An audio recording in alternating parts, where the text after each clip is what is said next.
On va regarder ce qui se passe au niveau de la criminalité ici dans la région de Québec, essayer de regrouper toutes les informations qui circulent ici et là, faire des liens entre certaines, d'autres ont peut-être pas beaucoup de liens, mais somme toute, il faut s'apercevoir que il y a un noyau central qui cause énormément de problèmes. Tu sais, là, on a parlé dans le bulletin de nouvelles il y a 1 heure de ce qui se passe à la prison de Québec, donc des gangs qui reçoivent des colis par drone, des tentatives de meurtre, des enlèvements, donc de tout ce qui s'est passé. Et pour en parler avec nous, il est enquêteur retraité à la Sûreté du Québec. Pierre Sanson est notre invité. Salut Pierre!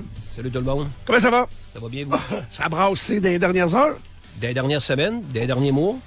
Ça arrête pas, hein? Ça arrête pas.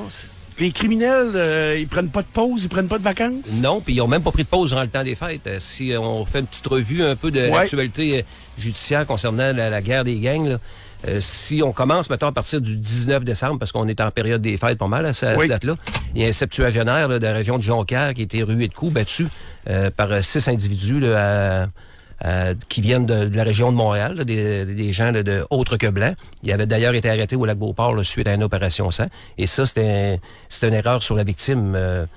Suite à ça, ben là, on serait le 27 décembre. Donc, l'homme battu à Jonquière avait rien à voir avec le milieu criminel. Non, c'est un quiproquo. C'est vraiment une erreur sur la victime dans ce dossier-là. Et puis là, on parle d'un septuagénaire. Là, on parle pas de quelqu'un de 25 ans. Là.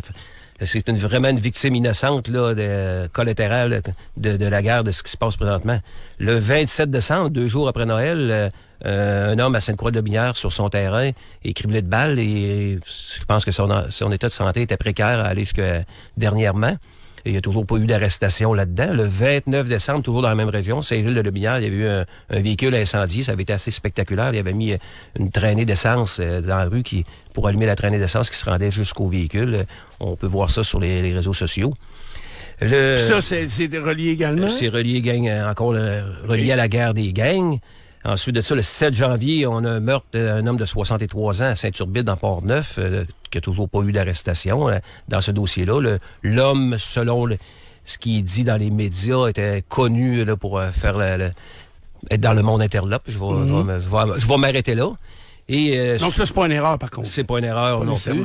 Le 11 janvier, un autre quiproquo encore dans le stationnement à Saint-Nicolas, un homme dans la fin de la vingtaine là, qui était un Ontarien qui est puis en transit ici à Lévis. Le monsieur s'était pris un hôtel pour faire une pause parce qu'il se rendait dans les Maritimes, accompagné d'un ami, puis ils ont décidé d'aller prendre un verre dans un bar là, à proximité. Et puis, à la sortie du bar, ben, il a décidé d'aller chercher des effets personnels pour se rendre à sa chambre. Il s'est fait cribler de balles. Là. On parle de plusieurs balles, puis un arme de longue a été trouvé sur les lieux. Et là, le 13 janvier, hier, on a l'événement de Sainte-Marie-de-Beauce, où il y a une fusillade en plein centre-ville de Sainte-Marie à 9h, 9h15 du matin. Et en fin de journée, pas en fin de journée, en avant-midi à Saint-Charles-Borromée, tout près de Joliette, où un proche d'une relation Hells Angels est abattu dans son véhicule, là, alors que son fils de 4 ans dans l'auto. Là, on vient de passer à une autre ball game, si vous me permettez l'expression anglophone. Parce que là, la sécurité du public est mise en cause. Là, parce que il y a des erreurs sur la personne, il y a des actes qui sont commis en plein jour devant des gens. Quand tu parles d'erreurs sur la personne à Saint-Nicolas, il y a aussi des jeunes hockeyeurs qui étaient dans le stationnement, qui ont vu cette altercation-là, qui sont quand même marqués de ça. Fait que là, ça vient affecter le public en général. Là. Les informations qui se dit un peu partout, c'est qu'il y avait des proches des Hells Angels qui auraient probablement, un de ceux était visé et était dans le même bar et avait une ressemblance avec la victime. Mais là, une ressemblance, un gars de 30 ans avec... beaucoup de gens se ressemblent. Fait que l'erreur est facilement faisable. Fait que ça commence à être assez dérangeant, là.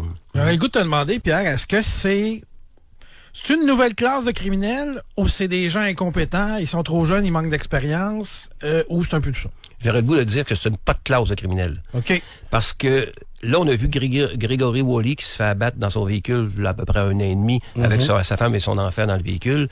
Là, on en voit un hier à Saint-Charles-Borromée. C'est pas de classe de criminels. C'est une nouvelle façon de faire qu'eux autres, le service de renseignement laisse à désirer.